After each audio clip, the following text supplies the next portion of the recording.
Violência sem limites na Baixada Fluminense. Você está vendo o local de mais um crime.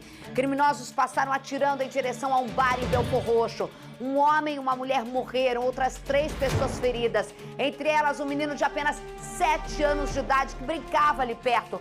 Eu vou direto com o Jackson Silva e já quero saber a situação de agora, mais. A gente tem detalhes que a investigação mostra. Lembrando que tem 2 semanas, Genaro, o braço do Peixão no TCP em Belfor Roxo, foi morto e há já um temor desde então na localidade aí na Baixada em relação à estabilidade de quem seria a nova disputa dessas facções. Tem a ver com isso, Jackson? Boa tarde para você.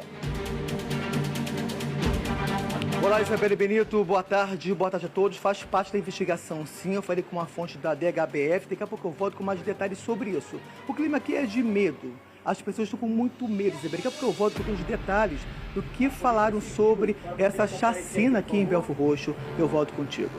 Primeiro, Jackson, a grande preocupação, independentemente das outras pessoas, mas é muito chocante pra gente, um menino de 7 anos que brincava próximo ao local do bar, que já é, infelizmente, esse mês eu contei, já é a 3ª vez, eu posso estar errado, mas a 3ª vez que a gente mostra. Teve Turiaçu, que também passou pela mesma coisa. E isso é guerra de facção. Nesse momento, a situação é de nervoso e de terror que as pessoas estão, mas há mais de uma semana com a morte do tal do Genaro, que seria braço do Peixão, o que teria instaurado uma guerra muito mais forte nessa localidade. A situação agora é comércio fechado, é isso? Boa tarde para você. Isabelle, é o seguinte, boa tarde mais uma vez, tá? Com a morte do Genaro, a situação piorou ainda mais. O comércio está aberto, mas as pessoas estão com muito medo. Vou começar mostrando então um cenário de ontem, tá? Olha só, as imagens agora do Pedro Mota. 10 horas da noite, amigos estavam neste bar, todos aqui com cadeiras espalhadas, inclusive crianças também. Aí veio um carro, nessa direção aqui, o carro parou exatamente na rua. Um estava com a pistola e um outro com um fuzil. Então já deu para ter uma ideia que não é um bandido comum. Ou seja, tem traficantes no meio. Um bandido com fuzil mirou nessa direção e atirou contra as pessoas. Isabelle Benito. Infelizmente, Diego de Souza, de 35 anos, morreu na hora. Ele deixa a mulher e 2 filhas. Milena Roberta da Silva Neves, de 26 anos, também morreu no local. Cristiane de Souza Santos, de 38 anos, continua internada em estado grave. Já Bianca Salomão, de 35 anos, foi socorrida e já recebeu alta. Agora, aquela história do menino, Isabelle, vou te contar detalhes sobre isso, mas antes, vem comigo Pedro Mota. Tem amigos aqui, Isabelle, que conhece todas as vítimas, tá? Eles vão relatar o que de fato aconteceu. São pessoas que convivem com eles, são amigos mesmo, sabe? Eles lamentam profundamente porque isso não acontecia antes, no passado. Mas há 10 anos essa situação mudou. Olá, boa tarde, desculpe incomodar o senhor. O senhor conhecia essas vítimas, o Diego, por exemplo? Conhecia. O Diego era um menino trabalhador, gente boa. A menina não conhecia não, só de vista, mas o Diego, menino 100%. Trabalhador. Conheço a família boa. O senhor estava aqui também quando começou tive esse tiroteio, né? Eu tinha acabado de sair, cara. Eu tava no meio do caminho. Não presenciei não, mas meu amigo aqui presenciou. Ou seja, o senhor também estava aqui no momento, né? Cenas assustadoras. Boa tarde. Boa tarde. Eu estava tomando uma cerveja com meu amigo. Inclusive, o Zezinho estava comigo, me chamou para a gente tomar uma cerveja junto com ele. O Zezinho é o dono do bar? Não, o Zezinho não. O Zezinho não é o dono do bar. É um rapaz que ele tem como pai, tinha o Diego como pai. Entendeu? O Diego tinha ele como um pai, que era nosso amigo. Aí eu fui guardar um computador, que eu ia discotecar, que eu sou DJ. Eu ia discotecar ali, aí fui guardar o computador, aí não vi mais nada. Só vi o pessoal caindo em cima de mim. Só isso. Dali eu não vi mais nada. Olha só, o Diego estava trabalhando sem carteira assinada. E recebeu a notícia de que assinaria a carteira dele hoje. Hoje ele trabalharia com carteira assinada, mas não deu tempo. Aquela história do menino que foi baleado vem para mim, Pedro Mota, nessa direção aqui, Isabelle. Após atirarem contra essas vítimas daqui, mais à frente, onde está aquela viatura ali, por exemplo, os policiais estão reforçando o patrulhamento na região para tentar, Isabelle, amenizar a situação, porque infelizmente o clima aqui ainda é de muito medo. Nessa praça, nas imagens de Pedro Mota, uma criança de apenas 7 anos de idade. quando os bandidos atiraram contra essas vítimas, vieram nessa direção. E também atiraram nessa praça e feriram essa criança também, Isabelle Benito. Pera lá. Aí uma coisa é a gente tá falando do absurdo, outra coisa é a gente falar do absurdo. Os vagabundos passaram atirando no bar, onde tinham adultos, o que já é surreal, você passar atirando aleatoriamente, né? Já é um absurdo, mas a gente tende a se acostumar com notícias. Agora, os caras continuaram atirando, o menino não estava no bar, mesmo que tivesse já seria absurdo, mas o detalhe da história, e você vê que é um local de criançada, um local que tem uma praça, que a criançada vai brincar, quem mora na comunidade sabe como é que é. Os caras continuaram atirando e atiraram em direção a essa praça, o menino não é ferido no bar, o menino é ferido na praça onde ele brincava, o Jackson Silva. Exatamente, você vê, ele estava na praça, o menino brincando com outras crianças também, quando esses bandidos passaram nesse carro e atiraram contra essa criança, Isabelle Benito. Agora, eu e o Barça, nós estamos aqui. Boa tarde, doutor Rafael Barça, meu companheiro de todas as segundas-feiras, para tentar entender o surreal, se é que tem como, mesmo tecnicamente como polícia, entender uma situação como essa. Eu vou fazer uma pergunta para você, Jackson, para passar para o Barça. Na semana passada, eu não sei se existe essa investigação, mas para quem não sabe, o Genaro foi com o cara preta, ele foi morto e ele era o representante do 01, seja lá o que for essas porcaria que falam, que era do Álvaro Malaquias, do Peixão, na Baixada. Desde então, houve uma instabilidade de território e as pessoas desesperadas com medo do que poderia acontecer.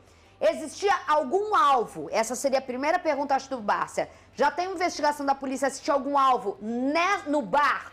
Ou a outra alternativa, para conquistar território e diante de uma liderança ser morta, os caras fazem covardia, irmão. Os caras passam em bar atirando como em Turiaçu, os caras passam aí não só no bar, como também na praça. O que a polícia trabalha, Jackson? Isabelle, vamos lá. Com relação às investigações, eu perguntei uma fonte da DHBF. Essa fonte informou o seguinte, que não descarta nenhuma possibilidade, sobretudo a guerra entre facções criminosas. Da vez que o Genaro morreu, eu entrei no dia seguinte e falei sobre essa guerra entre o Comando Vermelho e também o 3º Comando Puro. Lembrando que o Genaro era do 3º Comando Puro. E o Comando Vermelho do Parque Floresta estavam tentando invadir, os bandidos tentavam invadir ali o complexo de Santa Teresa, onde o Genaro morreu. Então existe uma guerra há muito tempo, mas após a morte dele, a situação ficou ainda pior, piorou ainda mais. Agora, olha só essas imagens, Isabelle, de Pedro Mota. No domingo, tem um parque ali na frente. Estava lotado de crianças, Isabelle. Olha só, mais crianças podiam ser também atingidas como esse menino de 7 anos. Vou fazer o bate-bola com o Rafael Barça para a gente entender. Primeira coisa, eu tenho minha opinião, mas aqui você, tecnicamente, é claro que não tem o inquérito, é como comentarista. Eu vou fazer 3 perguntas para você, Rafael Barça. Pode até responder para sua câmera 1 aqui. Minha primeira pergunta, você acha que a minha linha de pensamento, não de investigação, mas minha linha de pensamento é uma probabilidade? A morte do Genaro ter gerado esse ataque covarde desse final de semana? Com certeza absoluta. Isso gerou ali, como o Jackson falou, gerou uma estabilidade ali, né? E aí as facções criminosas encontraram ali uma oportunidade de disputar território, né? E essa covardia, né? Essa monstruosidade está dentro dessa disputa de território, como a gente viu em Vila Isabel, como a gente viu ali em Turiaçu, né? E em outros lugares, na Baixada, muitas vezes a gente noticiou aqui mais na Baixada até, isso é muito na Baixada. Passam ali atirando, né? Então tem relação sim com essa morte, porque gerou uma instabilidade ali na luta de territórios. Segunda pergunta que eu te faço, dentro dessa minha colocação, porque eu não vou falar que é minha linha de investigação, porque eu não sou investigadora, eu sou apenas uma palpiteira de muitos anos de segurança pública do Rio de Janeiro. Você acha que existia? Não temos acesso ao inquérito da DHBF, que por enquanto é sigiloso e deve ser, porque provavelmente está numa linha mais forte do que a gente possa imaginar, e até mesmo essa. Você, se fosse delegado, ia trabalhar que existe algum alvo específico diante do absurdo da realidade que a gente vive? Ou também pode haver a probabilidade de não ter alvo específico e blancar o terror, e aí Eu quero a sua opinião. Você acha que tinha alvo ou foi para bancar o terror? Eu acho que existem essas duas possibilidades, né? Ou existia um alvo ali e de qualquer maneira também atiraram para acertar qualquer um, né? O que a gente chama no direito de dolo eventual. Quer dizer, você tem Mas tinha alguém ali. O dolo direto com relação a um e indireto com relação aos outros. Eu vou tentar atirar nele, mas quer acertar outra pessoa que se dane. Tá. É uma possibilidade, né? E aí a DH vai ter que investigar se tinha alguém ali com algum tipo de envolvimento. Agora, também há essa possibilidade de ser só um ato terrorista. Eita. Um ato terrorista mesmo, né? E isso ainda é reforçado pelo tiro que foi dado numa criança depois. É isso que eu quero dizer. Que aí não é alvo de ninguém ali. E aí eu posso estar errada, e aí eu quero agora o Jackson Silva nesse debate. Se não for, aí eu não tô falando aqui, porque muita gente vai perguntar pra mim, você não tem medo? Eu não aguento mais falar essa resposta durante 15, 20 anos, sei lá eu. Você não tem medo? Não é uma questão de não ter medo. Eu teria medo de abrir a cabeça de um ser humano e ser o responsável pela vida dela. Teria medo de pousar um avião aqui no Santos Dumont. Mas eu não tenho medo aqui diante do que eu tenho que especular. Ou eu tenho que fomentar para criar justiça nesse povo que está me assistindo e falar, é isso. Porque existem duas possibilidades que eu quero te explicar aqui, o que não acontece em outro programa. Na minha opinião, e aí eu quero opinião se eu tô certa ou tô errada, e podem discordar de mim, pelo amor de Deus.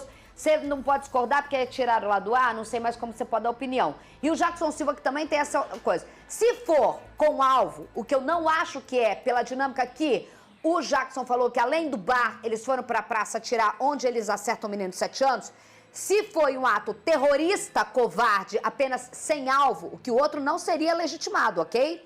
Pra mim, é quem tá tentando tomar território. Aí eu dou nome e sobrenome pra vocês que não deram dar, que é o Comando Vermelho. É isso. Porque é isso que vai imperar o medo daquela população. Fala, opa, pera lá, tá chegando gente nova. Porque quem chega tem que chegar com poder. Quem tá tem que se sustentar. Se tiver a disputa de território, a disputa de local, para quem comanda após a morte do Genaro, né?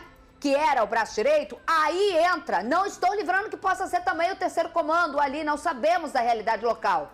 Mas a probabilidade de ser quem tenta invadir com terrorismo é muito maior, não é, Barça? É, pra você, a pessoa se impõe através do terror, né? Matando qualquer um. Ele se impõe através do terror, né? Matando qualquer pessoa. O teu pensamento tá certíssimo. Claro que existem outras possibilidades. De repente, Sim. nesse bar ali... Não pensa nada disso, pode ser tudo. Mas é uma linha... Mais forte. É coerente, sem dúvida nenhuma. É isso aí. Ô, Jackson, você que tá aí, qual é a sua opinião? E mais, eu sei que você não pode dar detalhes que você sabe, que eu sei que você sabe, porque você não atrapalha a polícia, por isso você tem moral e muitas fontes dentro da polícia não vão desrespeitar isso. Mas você... acha que foi um ato terrorista ou você acha que tinha alguém lá dentro que era alvo? E o que você acha desse pensamento que a gente está tendo agora diante dessa disputa? Porque pra quem é morador, não importa de onde a bala vem, o terror existe e ela mata. Jackson. Isabelle, vamos lá, eu vou seguir nessa direção para te mostrar o bar novamente. Bom, primeiro passo, esse ato parece ser terrorista, né? Porque os bandidos chegam ali, atiram aleatoriamente no bar, ferem as pessoas, matam 2 pessoas, depois passam em frente a uma praça e atiram novamente, realmente só pode ser terrorista. Mas temos uma outra informação que a polícia também não descarta essa possibilidade. Por quê? O crime aconteceu ontem, às 10 horas da noite. Então os policiais ainda estão investigando. A DHBF esteve aqui com os agentes procurando câmera de segurança para ajudar nessa investigação também. Só que, Isabelle, há informações também de que alguns milicianos também vinham para esse bar, tá? Ou seja, a polícia não descarta a possibilidade. Você perguntou, tinha algum alvo? Segundo informações, ontem à noite não tinha nenhum miliciano. Então a gente parte, pode ser realmente um ato terrorista. Mas é um bar que, segundo informações, também tem pessoas que frequentam, pessoas da milícia que frequentam também. Então, por enquanto, a priori, a polícia não descarta a possibilidade de uma guerra entre o Comando Vermelho e o Terceiro Comando Puro, mas também não descartou essa possibilidade da presença da milícia Isabelle Benito. Agora, uma informação, Isabelle falou sobre aí, sobre o Genaro, tá? Vamos lá, o Genaro, Isabelle, nasceu, sabe aonde?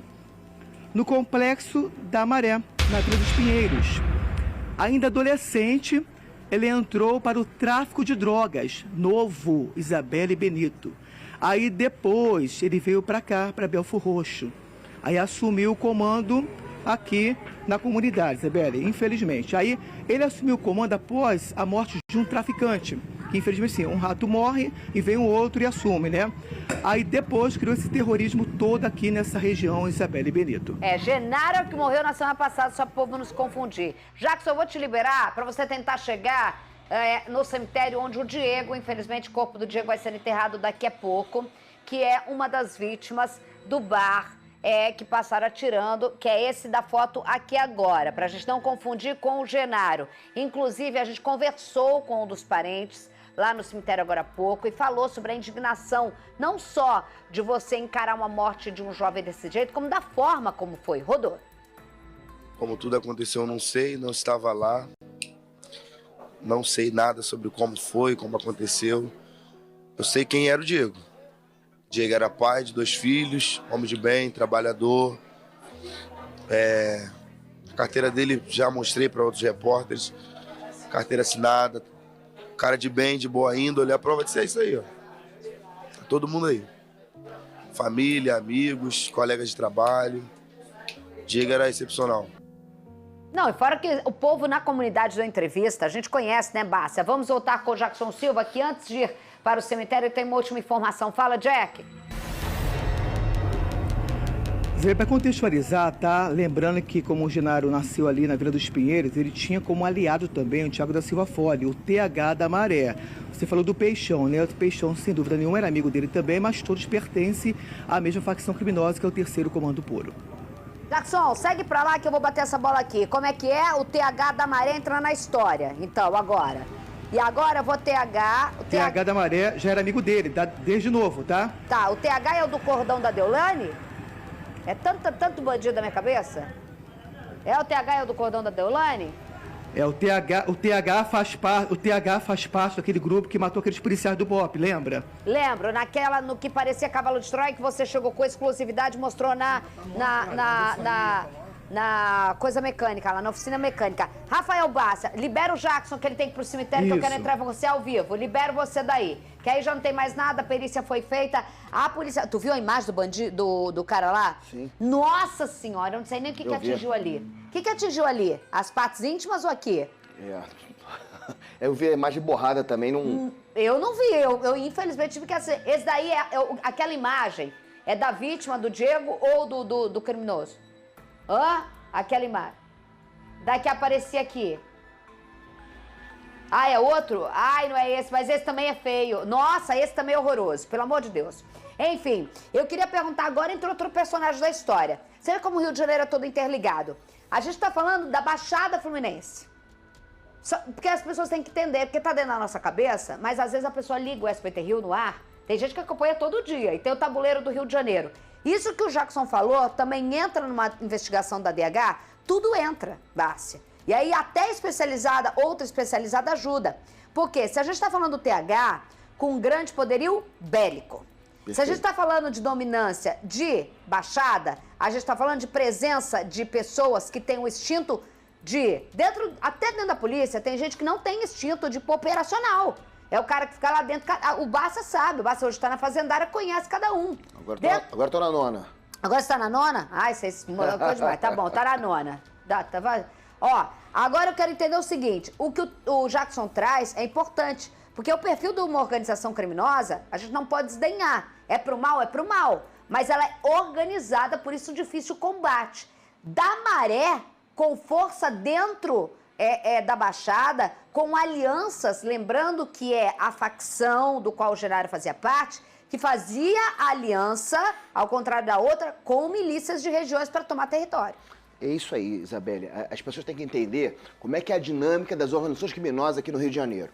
Na verdade, né, a gente chama de traficante de droga por chamar, né? Por isso que muitas vezes esse discurso, né, de venda de droga, isso ficou no passado. Na verdade, o que essas organizações criminosas elas buscam é um território. Por que você acha que a venda de droga nessa região aí justificaria uma guerra como essa? Não, claro que não. Claro que não. O que eles buscam é um território para dominar. Para explorar o povo. Para explorar aquele território, para explorar aquele povo, né? Para trazer para dentro daquele território uma série de crimes ali que eles podem ali transformar aquilo ali num quartel-general do crime, né? Para subjugar aquele povo. Então, por isso que a luta por território no Rio de Janeiro é tão árdua, né? Porque eles disputam esse território que é nosso. Quanto mais território uma organização criminosa tiver, mais poderio ela vai ter, mais dinheiro ela vai conseguir, né, conquistar ali. Então, por isso é que tem essa luta tão grande. É mais difícil a atuação nesse momento? Uma pergunta bem curiosa minha.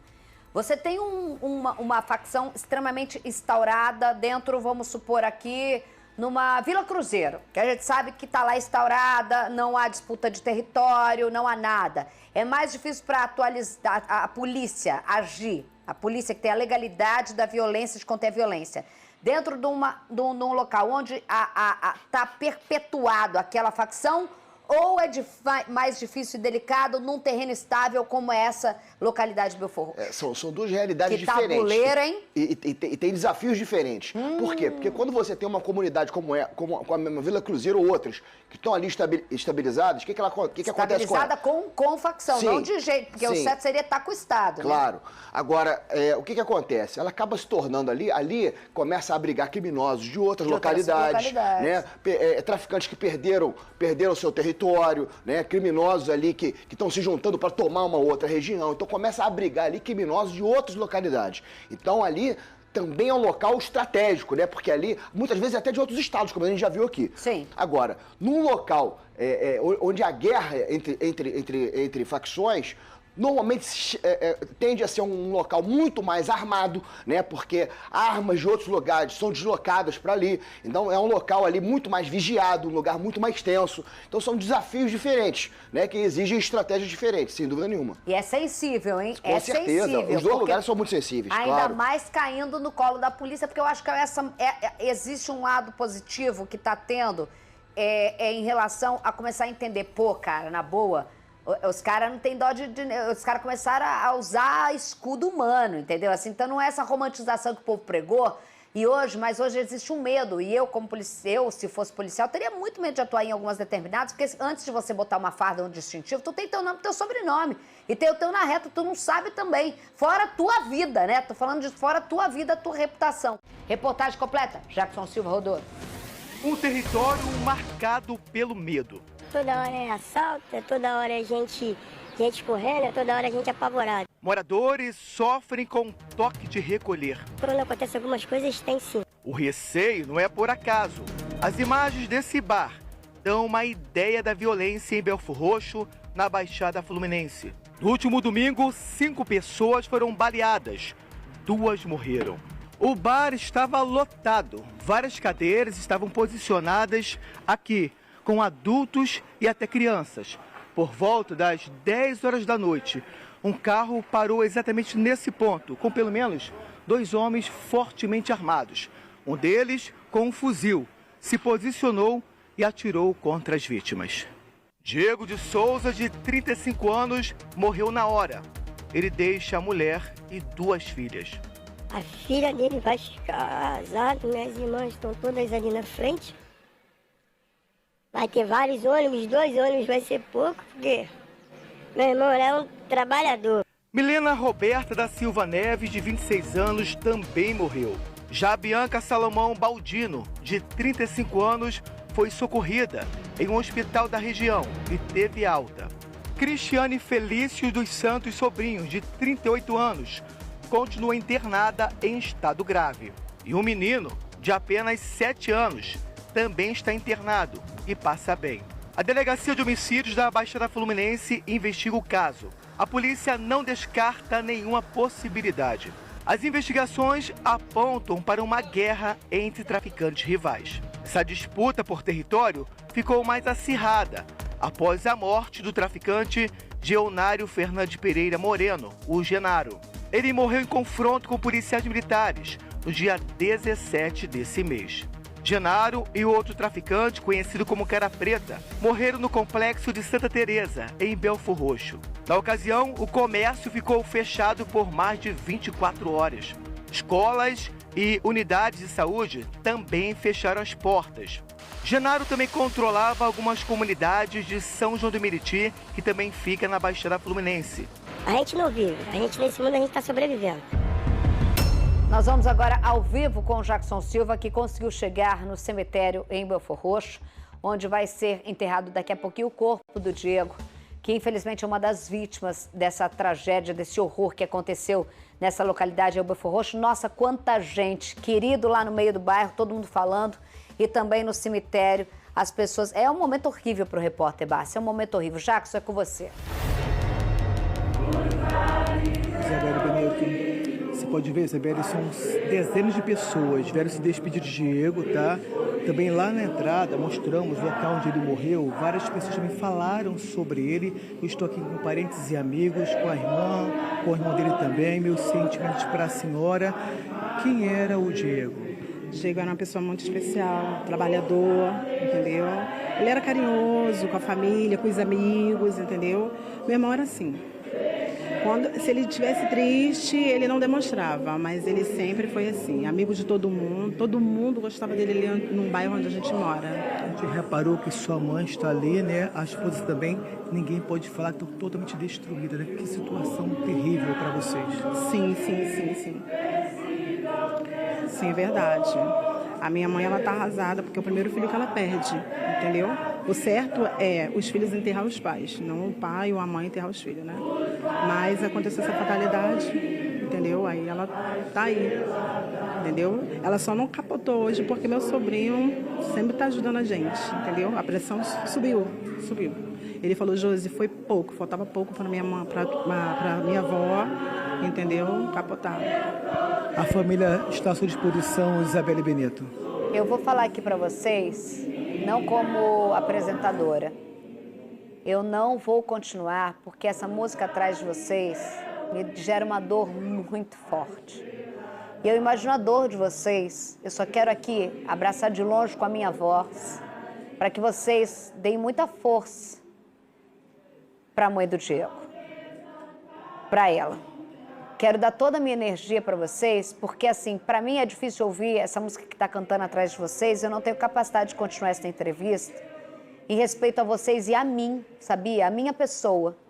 Mas mais do que isso, é tão revoltante. A morte, ela cata a gente de um jeito que ela tem, Bárcia, cheiro de flor que você não consegue ouvir mais, áudio de música que te dói na alma. Mas coloca os irmãos, coloca a família lá. Eles estão ali pelo Diego.